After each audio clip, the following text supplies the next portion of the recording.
नमस्कार दोस्तों, आज का हमारा जो वीडियो है वो संबंधित है भ्रूण डेवलपमेंट से, यानी एम्ब्रियो डेवलपमेंट से, भ्रूणीय परिवर्धन से।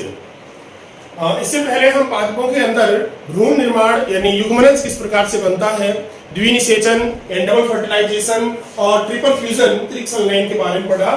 ट्रिपल फ्यूजन और डबल फर्टिलाइजेशन के फलस्वरूप पादपों के अंदर युग्मनज यानी द्विगुणित युग्मनज का निर्माण होता है। द्विगुणित युग्मनज बनने के बाद में उस युग्मनज का आगे परिवर्धन होता है, जिससे भ्रूण बनता है, एम्ब्रियो बनता है। पादपों के अंदर भ्रूण बनने से पहले भ्रूणकोश यानी एंडोस्पर्म का निर्माण भी होता है। ये एंडोस्पर्म विकसित होते हुए या परिवर्तित होते हुए भ्रूण को भोजन प्रदान करने का कार्य करता है, पोषण प्रदान करने का कार्य करता है।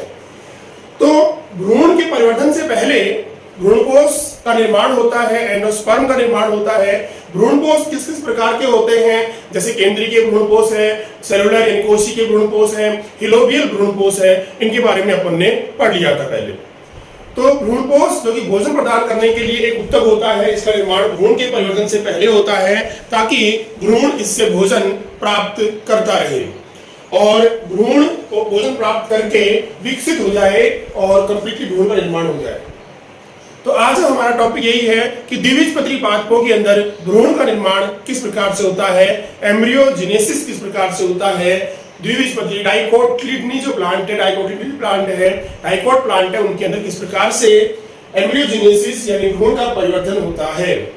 तो यहाँ पर सबसे पहले देखें कि युग्मनज से भ्रूण बनने की प्रक्रिया को, युग्मनज जो कि द्विगुणित होता है, युग्मनज का निर्माण किस प्रकार से हुआ है। दोस्तों देखिएगा, पहले आपको डबल फर्टिलाइजेशन पढ़ाया था, उसके अंदर कि पराग नलिका के द्वारा एक नर युग्मक बीजांड के अंदर प्रवेश करता है। पराग नलिका के द्वारा दो नर युग्मक बीजांड में प्रवेश करते हैं, जिसमें से एक नर युग्मक अंड कोशिका यानी एग सेल जो कि अगुणित होती है, उस एग सेल से मिलकर के 2n द्विगुणित जाइगोट का निर्माण होता है।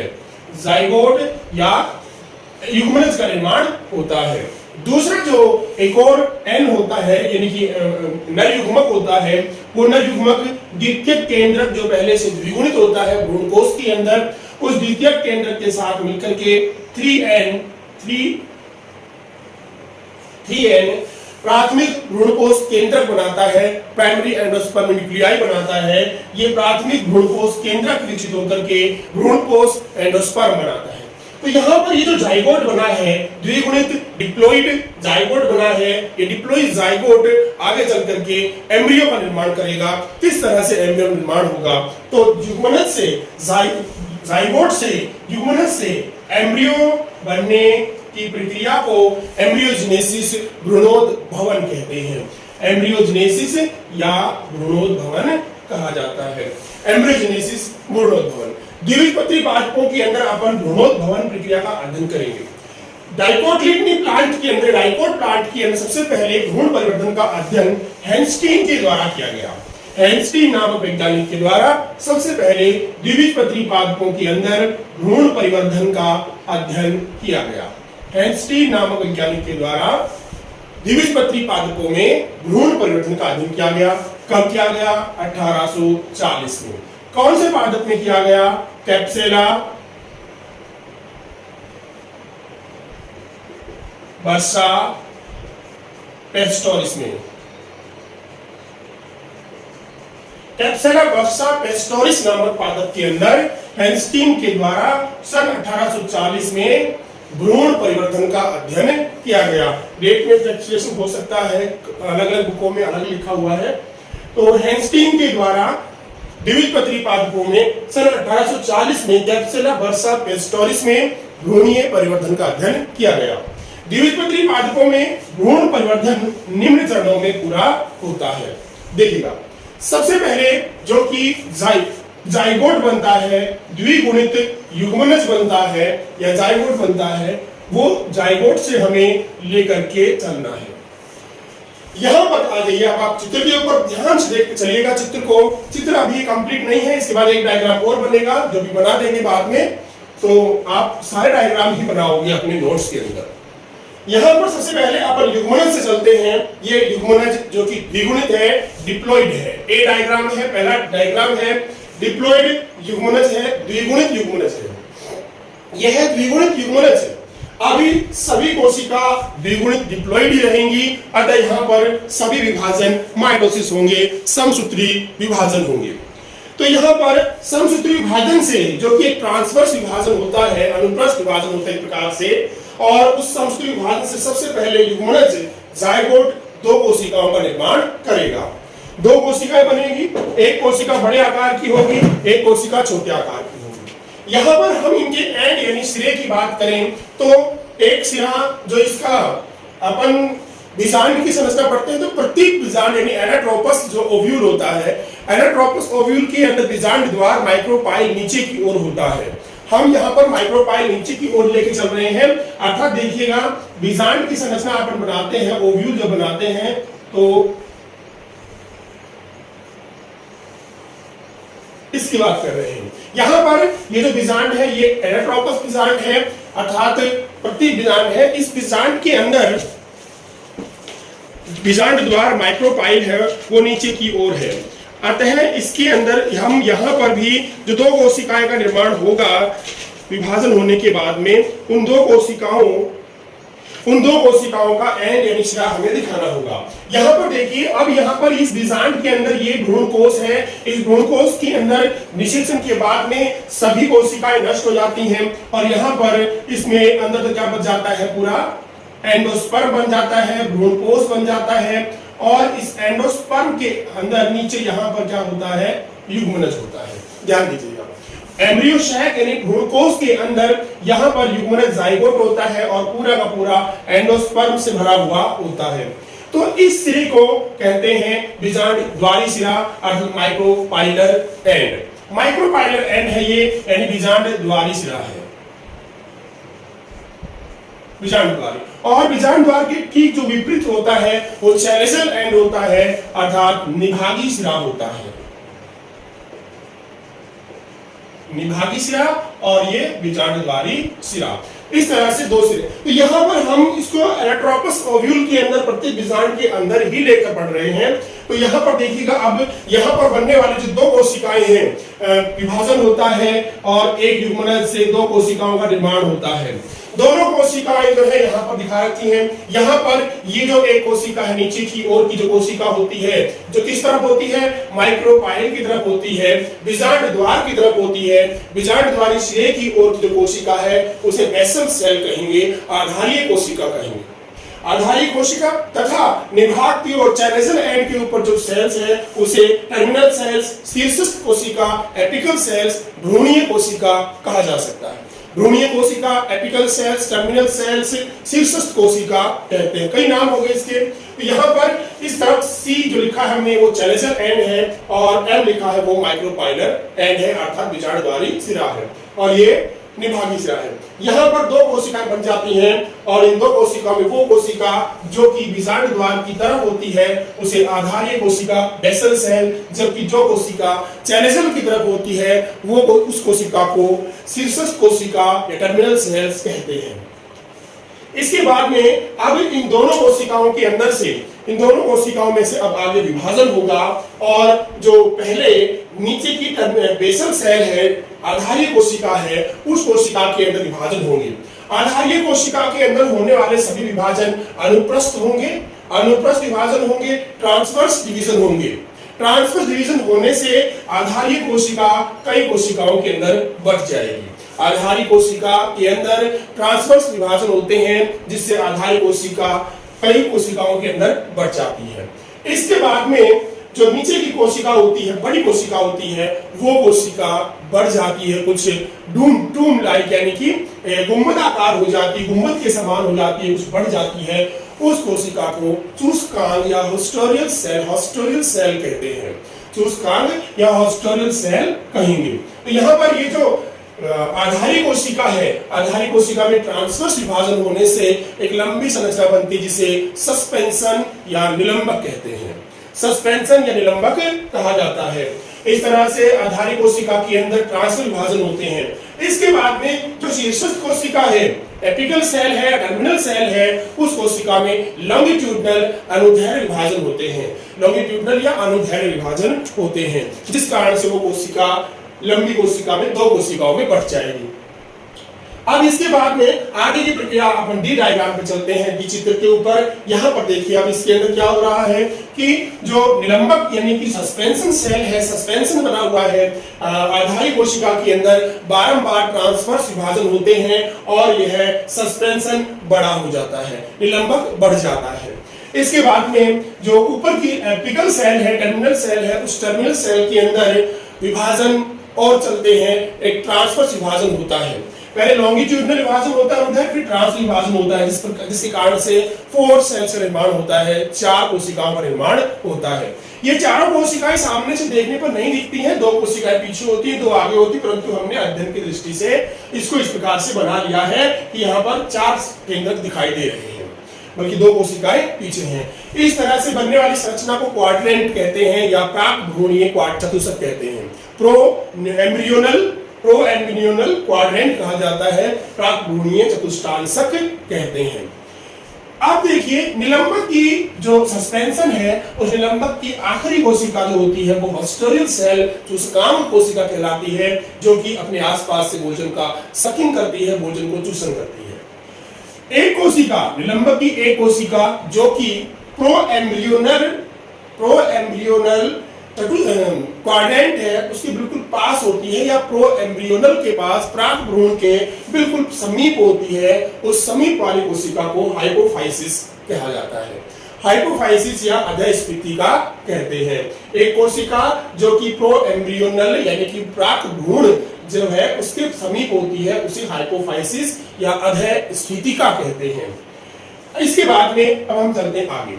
अब इसके अंदर विभाजन और चलते रहते हैं, ट्रांसवर्स विभाजन है, लॉन्गिट्यूडनल डिवीजन है, वो चलते हैं, जिस कारण से यह क्वाड्रेंट अब ऑक्टेंट में बदल जाता है। प्रो एम्ब्रियोनल ऑक्टेंट बन जाता है, क्वाड्रेंट से ऑक्टेंट बन जाता है। इसके अंदर भी ये 8 कोशिकाएं होती हैं। ये 8 कोशिकाएं कुछ आगे होती हैं, कुछ पीछे होती हैं, कुछ आगे कुछ पीछे होती हैं, लेकिन अध्ययन की दृष्टि से अपन इसको इस प्रकार से बना रखा है कि सभी कोशिकाओं के केंद्र दिखाई दे रहे हैं।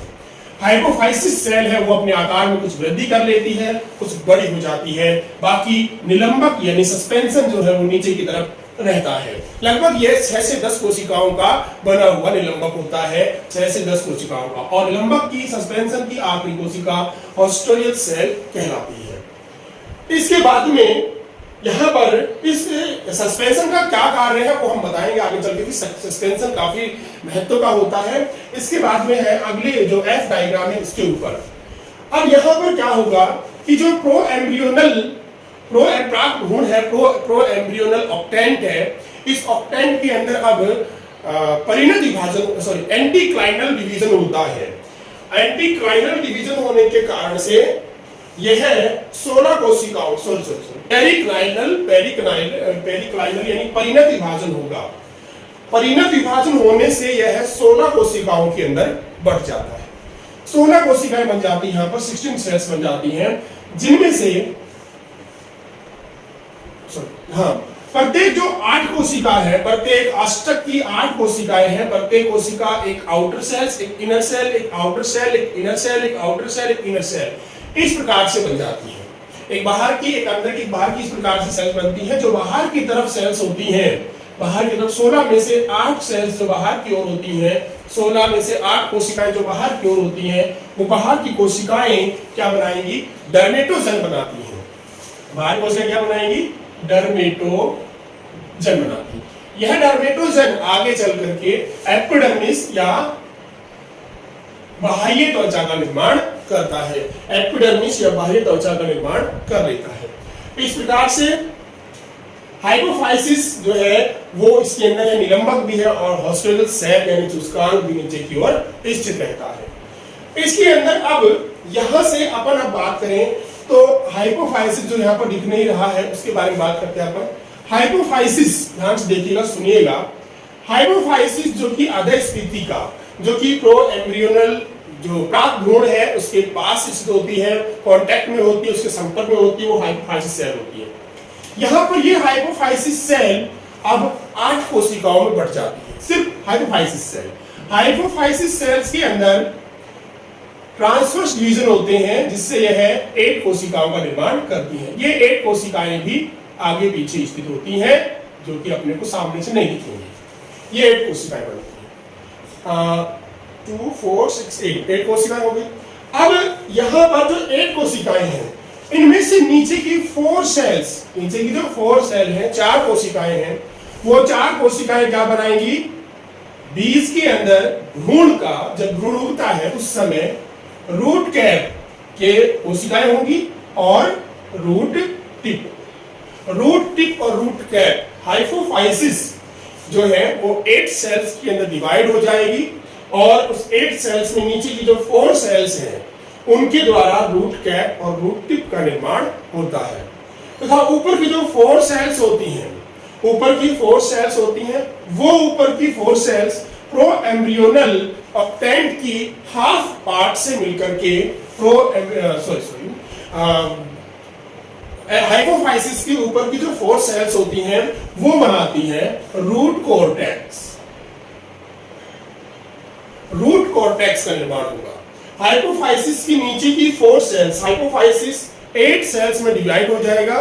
8 सेल्स में डिवाइड होने के बाद में यह नीचे की 4 सेल्स जो है वो रूट कैप और रूट टिप का निर्माण करेंगी, जबकि ऊपर की 4 सेल्स रूट कॉर्टेक्स का निर्माण करती हैं।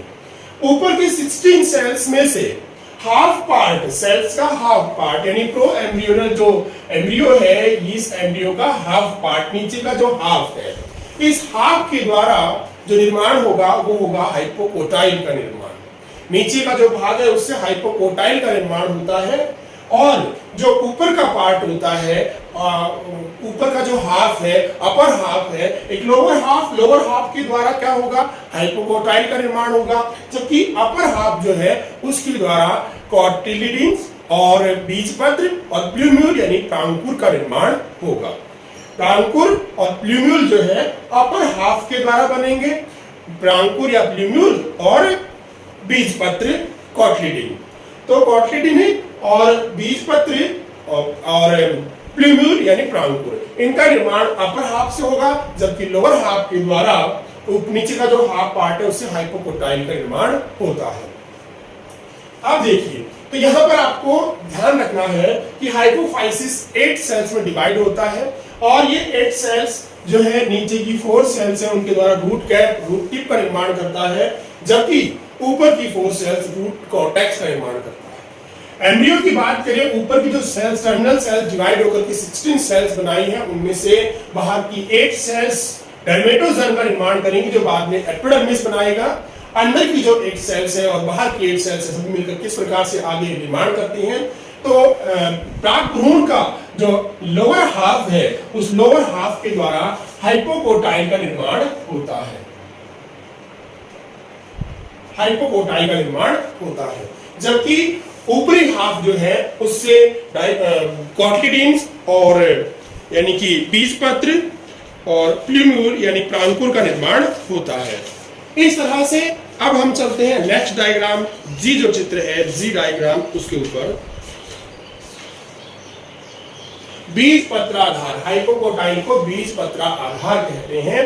बीज पत्रों का जो आधार भाग होता है उसे हाइपोकोटाइल कहते हैं। बीज पत्राधार हाइपोकोटाइल होता है और बीज पत्रों पर इपिकोटाइल। तो यहाँ पर हमने यहाँ पर हाइपोकोटाइल बना लिया और ऊपर के सेल्स के बारे में बताया। अब हम आ रहे हैं जी डायग्राम पर। अब यहाँ पर यह डिवीजन जो है प्राकभ्रूण के अंदर, प्रोन्यूक्लियाई के अंदर या प्रो एम्ब्रियो के अंदर, प्राकभ्रूण के अंदर डिवीजन चलते रहते हैं और यह गोलाकार शेप के अंदर, ग्लोबुलर शेप के अंदर आ जाता है। यहाँ पर जो बाहर की सेल्स होती हैं वो डिवाइड होकर के डर्मेटोजोम यानी एपिडर्मिस का आगे चलकर एपिडर्मिस बनाएंगी, अधिचर्म बनाएंगी, बाह्य त्वचा, और नीचे का जो हाइपोफाइसिस है उससे डिसाइड हो जाता है रूट टिप, रूट कैप और रूट कॉर्टेक्स का।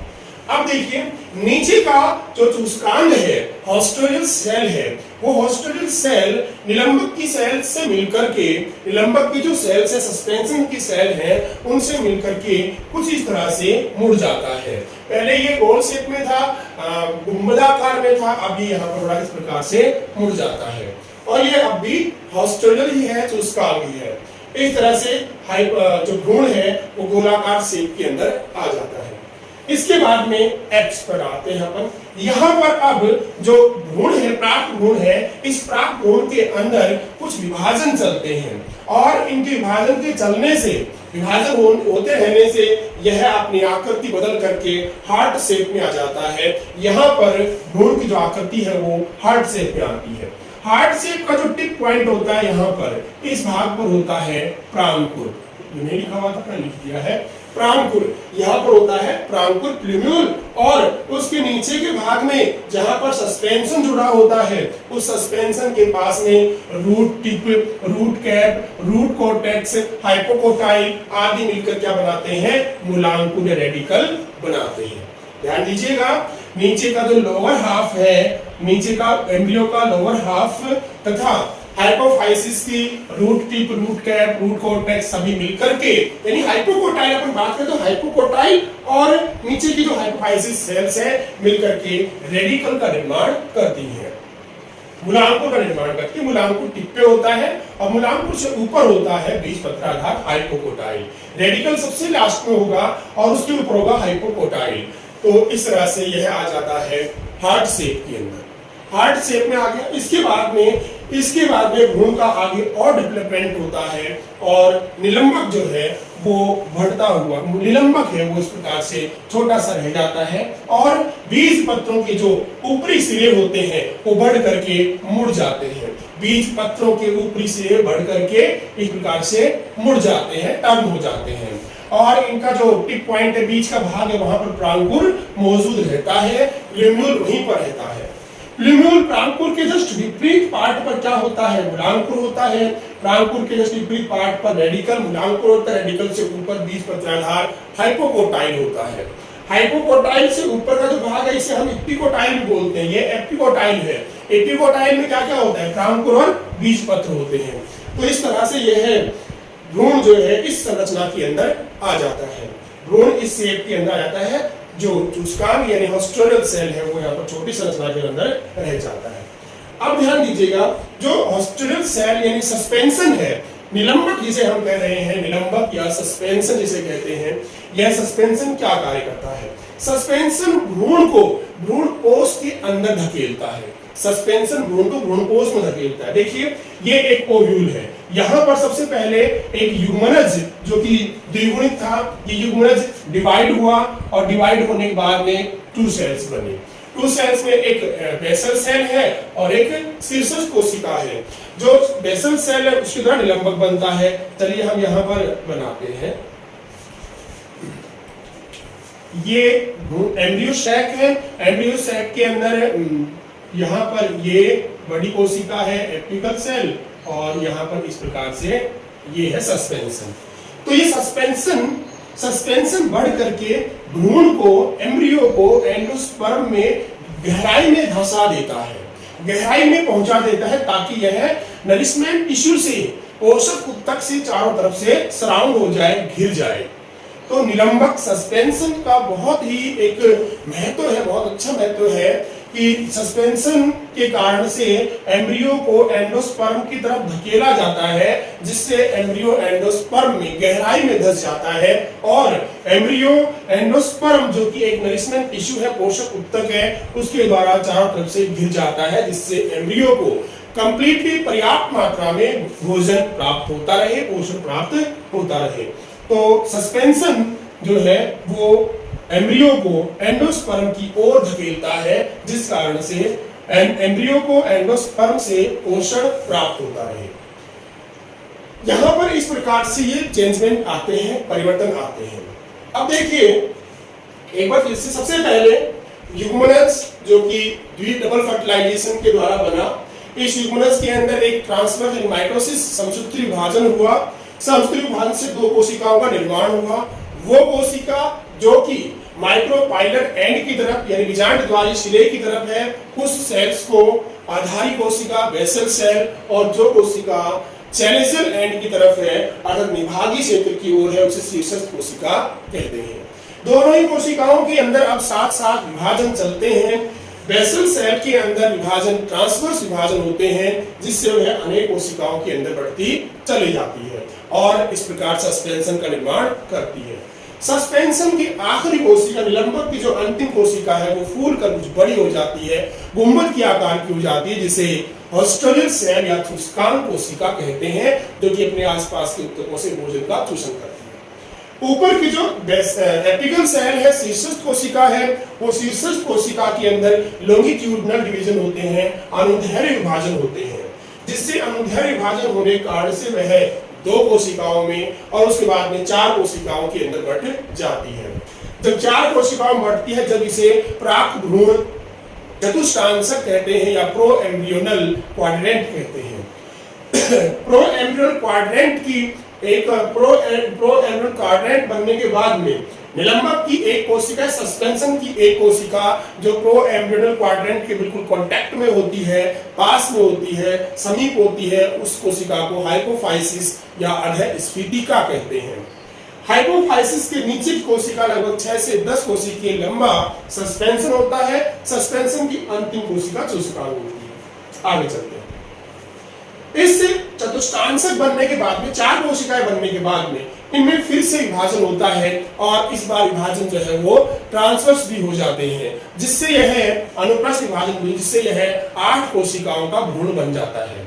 इस 8 कोशिकीय भ्रूण को प्रो एम्ब्रियोनल ऑक्टेंट या प्राक भ्रूण अष्टांशक कहते हैं, अष्टक कहते हैं। अष्टक की सभी कोशिकाएं सामने से देखने पर दिखाई नहीं देती है, कुछ कोशिकाएं पीछे होती है, कुछ आगे होती हैं। यहाँ पर अध्ययन की दृष्टि से अपने सुविधा के लिए 8 की 8 कोशिकाएं यहाँ पर दिखा रखी हैं। 2 यहाँ है, 2 ये है, 2 ये है, 2 ये, 8 सेल्स होती हैं, जबकि ये आगे पीछे होती दिखती नहीं है। अष्टांशक बनने के बाद में इसे क्या कहेंगे? प्रो एम्ब्रियोनल ऑक्टेंट या प्राक भ्रूण अष्टांशक। अब क्या होता है अगले स्टेज के अंदर? अगले स्टेज में जो ऑक्टेंट है, उस ऑक्टेंट में पेरिक्लाइनल डिवीजन होता है, परिणत विभाजन होता है। परिणत विभाजन के कारण से प्रत्येक कोशिका बाहर की ओर और एक अंदर की ओर 2 कोशिकाओं का निर्माण करती है। जो 8 कोशिकाएं हैं, प्रत्येक कोशिका एक बाहर की ओर, एक अंदर की ओर, एक बाहर की ओर, एक अंदर की ओर, इस प्रकार से बाहर 8 और अंदर भी 8, 16 कोशिकाओं का निर्माण हो जाता है। 16 सेल्स का निर्माण होता है। 8 सेल्स के अंदर एंटी पेरिक्लाइनल डिवीजन होता है। इस परिणत विभाजन के कारण से 16 कोशिकाओं का निर्माण होता है, जिनमें से बाहर की 8 सेल्स होती हैं, वो आगे चल करके भ्रूण का डर्मेटोजन और डर्मेटोजन बाद में एपिडर्मिस का निर्माण करता है। इसके बाद में नीचे की जो कोशिका, जिसको हाइपोफाइसिस कहते हैं, अधःस्फीतिका कहते हैं, ये हाइपोफाइसिस सेल, हाइपोफाइसिस कोशिका 8 कोशिकाओं के अंदर डिवाइड हो जाती है। ट्रांसवर्स डिवीजन होते हैं और 8 कोशिकाओं का निर्माण करती है। ये 8 कोशिकाएं भी कुछ आगे कुछ पीछे होती है, परंतु अध्ययन के लिए अपन ने को सामने बनाया है। इन 8 सेल्स में से नीचे की 4 सेल्स मूलांकुर के लिए रूट कैप और रूट टिप का निर्माण करती हैं और ऊपर की 4 सेल्स मूलांकुर के लिए रूट कॉर्टेक्स का निर्माण करती है। इस प्रकार से हाइपोफाइसिस डिवाइड होकर के निर्धारित हो जाता है रूट कैप रूट टिप के लिए और रूट कॉर्टेक्स के लिए। ऊपर का जो प्राक भ्रूण है, प्रो एम्ब्रियो है, उस प्रो एम्ब्रियो का लोअर हाफ यानी नीचे का आधा हाफ, लोअर हाफ हाइपोकोटाइल बीजपत्र आधार का निर्माण करता है, हाइपोकोटाइल निर्माण करता है, जबकि ऊपरी जो अपर हाफ है वो ल्यूम्यूल और कोटिलिडन यानी बीजपत्र का निर्माण करता है, प्रांकुर और बीजपत्र का निर्माण करेगा। ऊपरी भाग को इपिकोटाइल भी बोल देते हैं। इसके बाद में हम आते हैं इस चित्र में। यहाँ पर अब डिवीजन जो है वो लगातार होते रहते हैं और भ्रूण के बाहर की ओर डर्मेटोजन बन जाता है, जिसे आगे चल के एपिडर्मिस बनेगा। हाइपोफाइसिस के द्वारा root cap, root tip, root cortex का निर्माण हो चुका होता है और जो लोअर हाफ है उससे हाइपोकोटाइल और ऊपरी हाफ से ल्यूम्यूल और प्रांकुर निर्धारित हो जाते हैं। इस प्रकार से एम्ब्रियो बारंबार विभाजन होकर के गोलाकार ग्लोबुलर शेप में आ जाता है। नीचे का जो हॉस्टोरियल सेल है, शुष्कांग है, वो भी निलंबक की कोशिकाओं से मिलकर के कुछ नुकीला बन जाता है। अब वह गुंबदाकार या गोल नहीं रहता है। भ्रूण के अंदर लगातार कंटिन्यूअसली डिवीजन चलते रहते हैं और ये डिवाइड होते होते इसके अंदर 2 पालियां बन जाती हैं। और इस समय ये दो पालियां इस प्रकार से बढ़ती हैं कि भ्रूण हार्ट शेप में आ जाता है। हार्ट शेप के मध्य में बीच में क्या होता है, प्रांकुर होता है, प्लूम्यूल होता है और बाहर की तरफ हेडर्मेटोजन होता है। यहाँ पर निलंबक के पास में सबसे पहले क्या होगा, मूलांकुर होगा, रेडिकल होगा और उसके ऊपर हाइपोकोटाइल बीजपत्राधार होता है। अपन यहाँ पर प्रांकुर की बात करें, प्रांकुर के ठीक विपरीत क्या होता है, मूलांकुर होता है, मूलांकुर के ऊपर क्या होता है, हाइपोकोटाइल बीजपत्राधार रहेगा।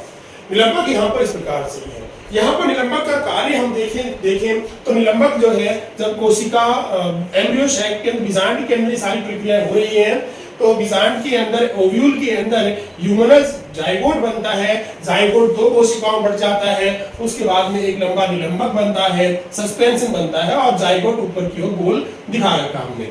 तो निलंबक जाइगोट को, निलंबक जो है एम्ब्रियो को अंदर की ओर धकेलता है, किस तरफ, एंडोस्पर्म की तरफ, भ्रूणपोष की तरफ। भ्रूणपोष के अंदर, गहराई के अंदर एम्ब्रियो धंस जाता है, जिससे एम्ब्रियो चारों तरफ से नरिशमेंट टिश्यू भ्रूणपोष के द्वारा घिरा रहता है और एम्ब्रियो को भोजन मिलता रहता है। इसके बाद में जो भ्रूण है, प्राक भ्रूण है, प्रो एम्ब्रियो है, उस प्रो एम्ब्रियो की जो पालियां है, बीज पत्रों की जो पालियां है, वो बढ़ जाती हैं और बढ़ करके मुड़ जाती है, नीचे की ओर मुड़ जाती है। नीचे वाली पाली पर ऊपर वाली पाली, दोनों पालियां मुड़ जाती है। दोनों पालियों के जहाँ ज्वाइंट होते हैं, जुड़े होते हैं, बीच के स्थान होते हैं, वहां पर प्लूम्यूल होता है और ये दोनों बीज पत्र हैं। प्लूम्यूल के ठीक विपरीत जो है मूलांकुर होता है, रेडिकल होता है, जिससे मूल बनती है अंकुरण के समय, और यहाँ पर क्या होता है, बीज पत्राधार होता है। सस्पेंशन यहाँ छोटा सा अब रह जाता है। इस प्रकार से यहाँ पर भ्रूण का निर्माण हो जाता है। अब यह भ्रूण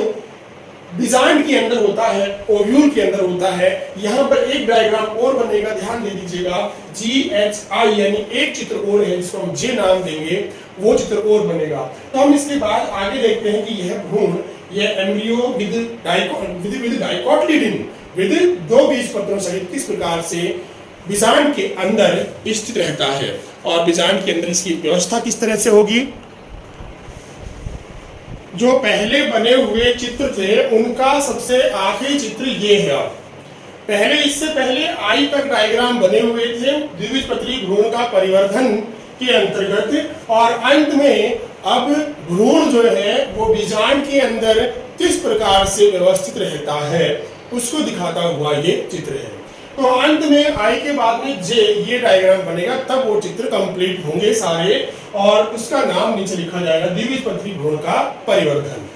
तो यहाँ पर जो भ्रूण बना था, जिसके अंदर निलंबक छोटा सा था, भ्रूण जो है मुड़ करके काउडेट या टार्पीडो शेप में आ जाता है, अर्थात हॉर्स शू शेप भी बोलते हैं, हॉर्स शू शेप में आ जाता है। तो भ्रूण परिवर्धन का जो क्रम है, ये कई बार क्वेश्चन पूछ लेते हैं कि भ्रूण की जो परिवर्धन के अंदर आकृति होती है वो कौन कौन सी होती है। तो इससे पहले वाली आकृति अपन ने देखी वो ग्लोबुलर थी, इससे पहले वाली हार्ट शेप थी, हृदयाकार भ्रूण था, उससे पहले गोलाकार भ्रूण था। तो पहले गोलाकार भ्रूण होता है, फिर हार्ट शेप होता है, फिर हॉर्स शू शेप, टार्पीडो या कॉडेट अवस्था में आ जाता है। तो ये जो क्रम होगा वो गोलाकार, फिर हार्ट या हृदयाकार, और फिर हॉर्स शू शेप, टार्पीडो या कॉडेट अवस्था। तो यहाँ पर जो भ्रूण है वो बीजांड के अंदर किस प्रकार से व्यवस्थित, देखिए यहाँ पर बीजांड काय स्थित है और बीजांड काय के अंदर भ्रूण कोष होता है। भ्रूण कोष के अंदर बन जाता है भ्रूण और बीज, भ्रूण बन जाता है, बीज पूरा का पूरा बनेगा ये। तो उस भ्रूण के अंदर निलंबक छोटा दिखा रखा है, भ्रूण कोशीय केंद्र के जिनसे ये भोजन लेता है। मूलांकुर इसके अंदर स्थित है, भ्रूण के अंदर निलंबक के जस्ट ऊपर मूलांकुर है।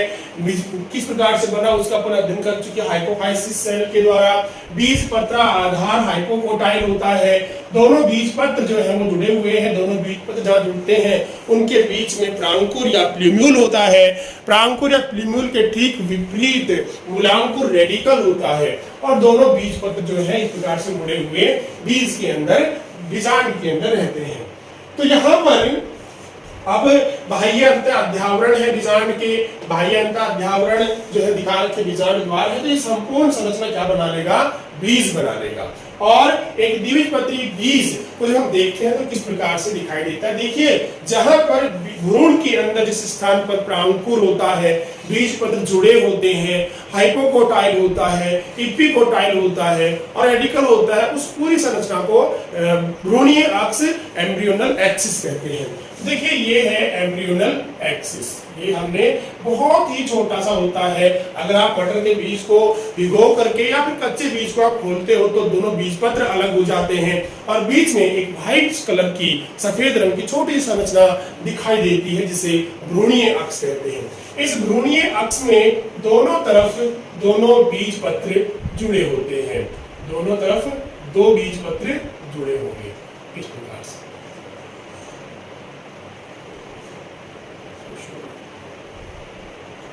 ये दो बीज पत्र जुड़ते हैं, जिस स्थान पर दोनों बीज पत्र जुड़ते हैं उसे बीज पत्र संधि कहते हैं। तो ये जो भाग है ये कोटलिनरी नोड है, बीज पत्र संधि है, कोटलिनरी नोड है, बीज पत्र संधि। इसको हम बोलेंगे बीज पत्र संधि या कोटलिनरी सीड सॉरी नोड, बीज पत्र संधि। और यहाँ पर सबसे ऊपर जो टिप भाग है, ये वाला जो टिप भाग है ये होता है प्रांकुर या फ्ल्यूड्यूल, भ्रूणीय अक्ष का ये भाग फ्ल्यूड्यूल होता है। इसके बाद में ये जो टिप पॉइंट होता है यहाँ का, ये होता है मूलांकुर, ये मूलांकुर कहलाता है। तो इस प्रकार से मूलांकुर और प्रांकुर दोनों भागों का निर्धारण अच्छी तरह से हो जाता है। अब देखिए भ्रूणीय अक्ष, ये जो पूरा भाग है ये भ्रूणीय अक्ष है, इस भ्रूणीय एम्ब्रियोनल एक्सिस है। एम्ब्रियोनल एक्सिस पर जिस स्थान पर दोनों बीज पत्र जुड़ते हैं वो बीज पत्र संधि होती है, कोटलिनरी नोड होता है। कोटलिनरी नोड के टिप भ्रूणीय अक्ष के टिप पॉइंट पर ऊपर की तरफ प्रांकुर और नीचे की तरफ मूलांकुर होता है। यहाँ पर अब कोटलिनरी नोड यानी कि बीज पत्र संधि और मूलांकुर के बीच का जो ये स्थान होता है, ये जो स्पेस है ये कहलाएगा हाइपोकोटाइल, हाइपोकोटाइल या बीज पत्राधार। बीज पत्राधार कहते हैं, हाइपोकोटाइल कहते हैं। कौन से भाग को? मूलांकुर और बीज पत्र संधि के बीच के भाग को हाइपोकोटाइल कहेंगे। इसी प्रकार से प्रांकुर और बीज पत्र संधि के बीच के भाग को क्या कहते हैं? इपिकोटाइल कहते हैं या बीज पत्रों परिक होता है। इपिकोटाइल या बीज पत्रों परिक होता है, EPICOTYL, इपिकोटाइल बीज पत्रों परिक और बीज पत्रा आधार होता है। इस प्रकार से प्रांकुर, इपिकोटाइल, कोटलिनरी नोड यानी बीज पत्र संधि, हाइपोकोटाइल और मूलांकुर सहित इस पूरी संरचना क्या कहते हैं? भ्रूणीय अक्ष कहते हैं। भ्रूणीय अक्ष के दोनों तरफ ठीक मोटे मांसल गुद्देदार बीज पत्र जुड़े होते हैं। इन बीज पत्रों के अंदर पोषक पदार्थ होता है जिसका उपयोग बीज अंकुरण के समय करता है। दोनों बीज पत्रों में पोषक पदार्थ यानी कि भोजन होता है जिसका उपयोग बीज अंकुरण के समय करेगा। तो इस तरह से द्विबीजपत्री बीज के अंदर संरचना जो है वो भ्रूणीय अक्ष में सबसे ऊपर की ओर प्रांकुर होता है, नीचे की ओर मूलांकुर होता है। बीच में एक संधि होती है जिस पर दोनों बीज पत्र जुड़े होते हैं, उसे बीज पत्र संधि कहते हैं। बीज पत्र संधि और मूलांकुर के बीच का स्थान हाइपोकोटाइल बीज पत्र आधार होता है, जबकि प्रांकुर और बीज पत्र संधि के बीच का भाग को बीज पत्र परिक या इपिकोटाइल कहते हैं। इस तरह से हाइपोकोटाइल और इपिकोटाइल का निर्धारण होता है। ये था द्विबीजपत्री बीजों के अंदर द्विबीजपत्री बीज में भ्रूण का परिवर्धन। एक एक चीज आपको बताते चले हैं। सस्पेंशन का क्या कार्य है, भ्रूणीय अक्ष क्या होता है, इपिकोटाइल हाइपोकोटाइल कहाँ है, सही प्रकार से, और किस प्रारंभ में किस प्रकार से कोशिकाएं डिवाइड होती हैं। जो गोलाकार ग्लोबुलर एम्ब्रियो है, ऑक्टेंट है, प्रो एम्ब्रियोनल यानी प्राक भ्रूण अष्टांशक है, उस अष्टांशक का हाफ लोअर पार्ट जो है वो हाइपोकोटाइल बनाएगा, जबकि अपर हाफ पार्ट है उसके द्वारा प्ल्यूम्यूल और बीज पत्रों का निर्माण होता है। इन सब के बारे में पढ़े और इस प्रकार से इसकी डिटेल आप अच्छी तरह से समझना वीडियो के माध्यम से। उसके बाद में आप इसको नोट्स जो है आपको दिए जाएंगे वो अपने राइट कर लेना, नोट कर लेना। अब बात करते हैं, ये जो है द्विबीजपत्री पादपों के अंदर भ्रूण का परिवर्तन। अगर अपन एक बीजपत्री पादपों में भ्रूण के परिवर्धन की बात करें तो एक बीजपत्री पादपों के अंदर भ्रूणीय परिवर्धन कुछ द्विबीजपत्री पादपों के समान ही होता है। एक बीजपत्री पादपों के अंदर भी भ्रूणीय परिवर्धन द्विबीजपत्री पादपों के समान ही होता है, परंतु उनके अंदर एक ही बीजपत्र पाया जाता है और उस एक बीजपत्र को वरुथिका या स्कूटेलम कहते हैं। वरुथिका या स्कूटेलम कहते हैं। तो एक बीजपत्री पादपों के भ्रूण बनने का प्रारंभिक विकास, जो प्रारंभिक विकास की जो अवस्थाएं होती हैं वो द्विबीजपत्री पादपों के समान ही होता है। परिपक्व भ्रूण में एक बीजपत्र होता है। परिपक्व भ्रूण के अंदर एक बीजपत्र होगा जिसे वरुथिका या स्कूटेलम कहते हैं। वरुथिका स्कूटेलम कहते हैं, जो भ्रूण की अग्रस्थ भाग में स्थित होता है, भ्रूण के अग्र भाग में स्थित होगा, जिसके भ्रूणीय अक्ष को बीजपत्रोपरिक एपिकोटाइल कहते हैं। बीजपत्रोपरिक का शीर्ष भाग जो है एपिकोटाइल होता है भ्रूणीय अक्ष को, इसका जो शीर्ष भाग है उसको, ऊपरी भाग को बीज प्रांकुरचोल, जबकि निचले भाग को मूलांकुरचोल कहते हैं। एक को कोलियोप्टाइल और एक को कोलियोराइजा कहा जाता है। तो जो नीचे वाला मूलांकुरचोल होगा उसको कोलियोराइजा, मूलांकुरचोल, और ऊपरी भाग होगा उसको प्रांकुरचोल या कोलियोप्टाइल कहते हैं। देखिए कुछ किस तरह से होता है एक बीजपत्री बीज के अंदर। देखिए एक बीजपत्री बीज में अपन थोड़ा सा देखें, यहाँ पर परिवर्धन की बात करें तो एक बीजपत्री बीजों के अंदर जो सबसे पहले यूगोनज बनता है, ठीक है, यूगोनज यानी जाइगोट है। इस जाइगोट के अंदर उसी प्रकार से विभाजन होता है जिस तरह से द्विबीजपत्री पादपों के अंदर हो रहा है। तो देखिए यहाँ पर जो विभाजन होगा इससे एक नहीं 3 कोशिकाओं का निर्माण होगा। क्यों? क्योंकि एक कोशिका जो विभाजित होती है 2 बन जाती है, परंतु एक कोशिका फिर से विभाजित हो जाती है और एक नहीं होती है। इस कारण से यहाँ पर बड़े आकार की इस प्रकार से संरचना बनेगी, 3 कोशिकाएं बनेगी, 1, 2 और 3 कोशिका बनेगी। इन 3 कोशिकाओं में नीचे वाली कोशिका जो कि माइक्रोपाइलर यानी कि बीजांड द्वार की तरफ होगी, उसे तो क्या कहेंगे, बेसल सेल। वही उसी प्रकार से आधारी कोशिका कहेंगे, बेसल सेल होगी। और जो ऊपर की तरफ जो कि चैलेजा की तरफ कोशिका होगी उसे टर्मिनल सेल या एपिकल सेल या शीर्षस्थ कोशिका, हिंदी में कहते हैं शीर्षस्थ कोशिका, शीर्षस्थ कोशिका होती है। और बीच में जो होती है वो मध्य कोशिका बोलते हैं, मिडिल सेल बोलते हैं। यहाँ पर अब आगे किस प्रकार से परिवर्तन होगा, आगे इसके अंदर जो मध्य कोशिका होती है, मिडिल सेल होती है, उसके द्वारा कई संरचनाओं का निर्माण किया जाता है। जो मिडिल बेसल सेल होती है, यहाँ पर बेसल सेल जो है सबसे पहले बड़े आकार की हो जाती है, लार्ज हो जाती है, बड़े आकार की होती है, उसका निर्माण नहीं करती है। द्विबीजपत्री पादपों के अंदर बेसल सेल के द्वारा लंबे निलंबक सस्पेंशन का निर्माण हो रहा है, यहाँ पर निलंबक का निर्माण नहीं होता है आधारी कोशिका के द्वारा। इसके बाद में यहाँ पर जो मिडिल सेल है, ये मिडिल कोशिका है, वो बहुत सारी कोशिकाओं के अंदर डिवाइड हो जाती है। इस प्रकार से अनेक कोशिकाओं के अंदर डिवाइड हो जाएगी, बहुत सारी कोशिकाएं बन जाएंगी।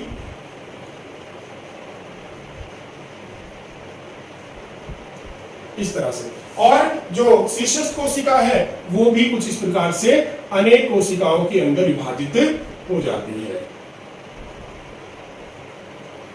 एक बीजपत्री बीजों के अंदर कुछ थोड़ा सा भिन्न होता है परिवर्धन।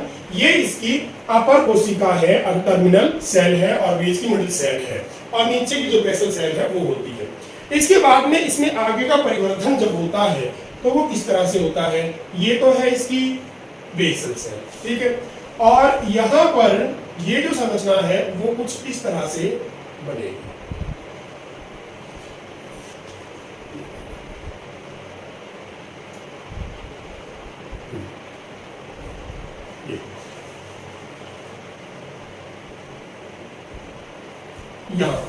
अब यहाँ पर इस तरह से जो मिडिल सेल है वो वृद्धि करके कुछ इस प्रकार से शेप में आ जाती है, और यहाँ पर जो ऊपरी शीर्षस्थ कोशिका होती है वो शीर्षस्थ कोशिका बहुत ही पतला, कागज के समान पतला सफेद रंग का बीज पत्र बनाता है, कॉटिलिडन बनाता है, जो एक बीज पत्र होता है।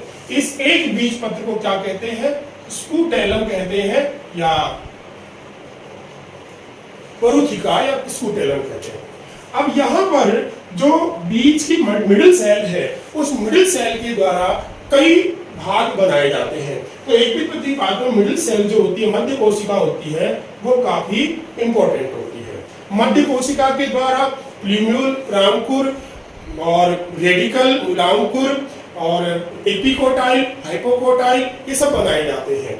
तो यहाँ पर जो नीचे वाला पार्ट होगा, उस नीचे वाले, इसके अंदर नीचे वाले पार्ट से जो कि बेसल सेल्स के समीप होगा, उसके द्वारा यहाँ पर क्या बनाया जाएगा, रेडिकल बनाया जाएगा, मूलांकुर बनेगा, मूलांकुर। और यहाँ पर क्या होगा, प्रांकुर होगा, ऊपर की तरफ प्रांकुर होगा। और यहाँ पर ये जो भाग है, ये वही क्या है, बीजपत्र संधि है, बीजपत्र संधि, ये वही पार्ट है बीजपत्र संधि। बीजपत्र यहाँ पे जुड़ा हुआ है, एक ही बीजपत्र होता है, इसको टैलम कहते हैं, प्रांकुर होते हैं। ये बीजपत्र संधि, यहाँ पर इस पर बीजपत्र जुड़ा हुआ है। अब यहाँ पर जो मूलांकुर और बीजपत्र संधि के बीच का ये जो भाग है, ये वही है हाइपोकोटाइल, अर्थात बीजपत्र आधार।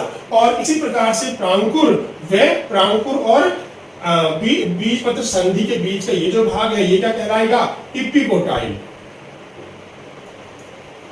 इपिकोटाइल या बीजपत्रोपरिक कहते हैं। अब यहाँ पर एक बात आती है कि एक बीजपत्री पात में एक तो एक बीजपत्र, इसको टैलम कहते हैं। दूसरा अंतर क्या होता है, यहाँ पर छोटा सा यहाँ पर सूचकांक भी बन जाता है, हिस्टोरियल सस्पेंशन जो है यहाँ बनता है, सस्पेंशन निलंबक बनता है, परंतु छोटा सा ही होता है, कुछ ही कोशिकाएं होती हैं, 2-4 कोशिकाओं युक्त ही सस्पेंशन बना होता है, जो कि भोजन को सकिंग करके भोजन के लिए भ्रूण कोश की ओर धकेलता है। अब यहाँ पर ये जो मूलांकुर है, एक बीजपत्री पादपों के अंदर 2 वर्ड भिन्न आते हैं। अब ध्यान दीजिएगा, हाइपोकोटाइल, इपिकोटाइल तो द्विबीजपत्री पादप में भी थे, और वो भी क्या थे, वही थे, प्रांकुर और संधि जो है उसके बीच की जगह को इपिकोटाइल, जबकि मूलांकुर और बीजपत्र संधि के बीच का हाइपोकोटाइल। यहाँ पर वही है, यहाँ पर ये बीजपत्र है, इसको टेलम, और इसके लिए जोड़ने का स्थान संधि है, बीजपत्र संधि कोऑर्डिनरी नोड है। इस नोड के और मूलांकुर के बीच हाइपोकोटाइल है, और नोड और प्रांकुर के बीच इपिकोटाइल है। अब यहाँ पर मूलांकुर जो है कुछ बंडल के द्वारा, कुछ आवरण के द्वारा ढका रहता है, मूलांकुर कुछ आवरणों के द्वारा ढका रहता है। इस ढक्कन को या ढके हुए इस भाग को मूलांकुर चोल कहते हैं, कोलियोराइजा कहते हैं, मूलांकुर चोल या कोलियोराइजा कहते हैं। यहाँ पर ध्यान दीजिएगा, यहाँ पर 1-2 शब्द आए नए, मूलांकुर चोल, तो मूलांकुर चोल यानी मूलांकुर ऊपर से कुछ आवरणों के द्वारा ढका रहता है, जिसे मूलांकुर चोल कोलियोराइजा कहते हैं। इसी प्रकार से प्रांकुर भी ऊपर की तरफ ढका हुआ रहता है, और इस भाग को प्रांकुर चोल कहते हैं, इसे प्रांकुर चोल या कोलियोटाइल कहते हैं। तो ये ऊपर का जो भाग कोलियोटाइल होता है, नीचे वाला मूलांकुर चोल या कोलियोराइजा होता है। तो इस तरह से एक बीजपत्री पादपों में भ्रूण का परिवर्धन हो जाता है, मूलांकुर और प्रांकुर बन जाते हैं। मूलांकुर को ढकने वाली संरचना मूलांकुर चोल होता है, प्रांकुर चोल होता है। इपिकोटाइल, हाइपोकोटाइल वही संरचना जिस प्रकार से बीजपत्री में थी। बीजपत्र जो है एक होता है कागजी, बहुत पतला कागजी बीजपत्र होता है, इसके अंदर कोई भी पोषक पदार्थ भी नहीं होते, उसमें किसी प्रकार का पोषक पदार्थ नहीं होता, बीजपत्र में कोई पोषक पदार्थ नहीं होता। एक बीजपत्री पादपों के बीज जो है भ्रूणपोषी बीज होते हैं, उनके अंदर भ्रूणपोष बचा रहता है प्रोटीन के रूप में, एलिरोन परत के रूप में। तो उस रूप में भोजन जो है एलिरोन परत से भोजन आ जाता है, किसमें, बीजपत्र में, और बीजपत्र से भोजन मिल जाता है भ्रूण को। तो यहाँ पर हम आप देखें, एक मक्का के बीज के अंदर किस प्रकार संरचना बनी होती है मक्का के बीज में। तो ये मेल सीड,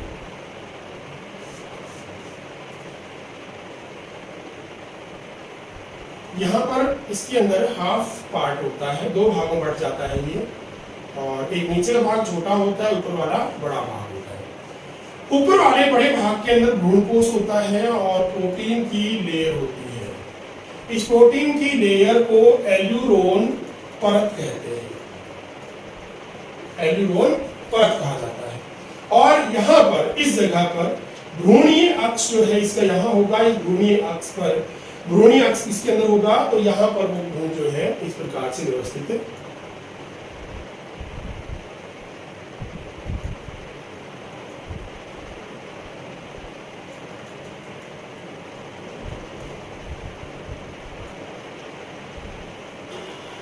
ये हो गया। अब यहाँ पर ये भाग जो है वो कोलियोटाइल है, यानी प्रांकुर चोल है, प्रांकुर चोल, उसके नीचे प्रांकुर होगा, ये संधि है, ठीक है। और उसके पास में यहां पर क्या होगा, मूलांकुर चोल होगा, मूलांकुर चोल। और यहां पर क्या होगा, मूलांकुर होगा, मूलांकुर। और ये जो क्या है, ये स्कूटेलम है। जो एक बीजपत्र होता है वो स्कूटेलम है। तो जब बीज अंकुरित होता है, मक्का का बीज जब अंकुरित होता है, तो उस समय वो कार्बोहाइड्रेट, प्रोटीन जो है उसके अंदर विघटन चालू हो जाता है। और विघटन चालू होने से वो भोजन जो है वो पाचित होकर के, डाइजेस्ट होकर के भोजन इस बीज पत्र को मिलता रहता है। और बीज पत्र से भोजन कहाँ पहुंच जाता है, भ्रूणीय अक्ष को पहुंच जाता है। तो भ्रूणीय अक्ष ये है, एम्ब्रियल एक्सिस ये है, जिसके अंदर प्रांकुर चोल, कोलेप्टाइड, कोलेप्टाइड, ल्यूम्यूल, क्वाटरनरी नोड, कोलेराइजा और रेडिकल है, वो है इसका भ्रूणीय अक्ष। तो भ्रूणीय अक्ष के ऊपर भोजन पहुंचता है किस प्रकार से, जब बीज अंकुरित होता है तो उस समय भोजन डाइजेस्ट होता है, ये भोजन पचता है, विभिन्न क्रियाओं के कारण से भोजन पचता है। और पचने के बाद में ये भोजन डाइजेस्ट फूड जो है वो इस लेयर को पार करके किसमें आता है, वरुथिका स्कूटेलम बीज पत्र में आता है। बीज पत्र से ये भोजन मिल जाता है मूलांकुर प्रांकुर को, मूलांकुर प्रांकुर जिससे बीज अंकुरित हो जाता है। तो यहाँ पर ये पूरा पूरा क्या होता है, ये एंडोस्पर्म होता है, सफेद रंग का एंडोस्पर्म जो भोजन के रूप में संचित रहता है। बीज अंकुरित होता है उस समय इसको भोजन देने का कार्य करता है। तो इस प्रकार से एकबीजपत्री बीज का परिवर्धन, एकबीजपत्री बीज के भ्रूण का परिवर्धन ज्यादा नहीं दे रखा है, जितना आपको बताया है उतना नहीं दे रखा है। शॉर्ट में है तो कोई दिक्कत नहीं, जितना आपको नोट्स दिए जाते हैं आप उतना ही पढ़िए, उतना ही उसको ध्यान में रखिए, जितना है उसको लिखिए उतना ही लिखिए। तो यहाँ पर ये था एकबीजपत्री बीज के भ्रूण का परिवर्धन। और उससे पहले हमने पढ़े द्विबीजपत्री भ्रूण के बीज का परिवर्धन। द्विबीजपत्री भ्रूण के परिवर्तन में आप ध्यान रखिएगा, डायग्राम जो है वो जे तक डायग्राम है, लगभग 11-12 डायग्राम है। तो उन सभी डायग्रामों को आप एक साथ बनाइएगा, उनके नीचे एक साथ ही नाम लिखिएगा। बाकी भी आपको उसके ऑलरेडी नोट्स जो दिए जाएंगे, प्रोवाइड करवाए जाएंगे, तो उसके साथ साथ आपको नीचे लिख कर भी देंगे किस तरह आपको डायग्राम बनाना है। तो आज क्लास के अंदर इतना ही। एकबीजपत्री बीज, एकबीजपत्री भ्रूण और द्विबीजपत्री भ्रूण का परिवर्धन हो गया। इसके बाद हम पढ़ेंगे बीज का परिवर्धन, यानी बीज और किस प्रकार से बनेगा बीज का निर्माण। बीज के बाद हम फल पढ़ेंगे और उसके बाद में फिर बीज और फल पढ़ने के बाद में हम आगे के टॉपिक्स पाठ संबंध बहुभ्रूण का, एपोमिक्सिस या पॉलीएम्ब्रियोनी और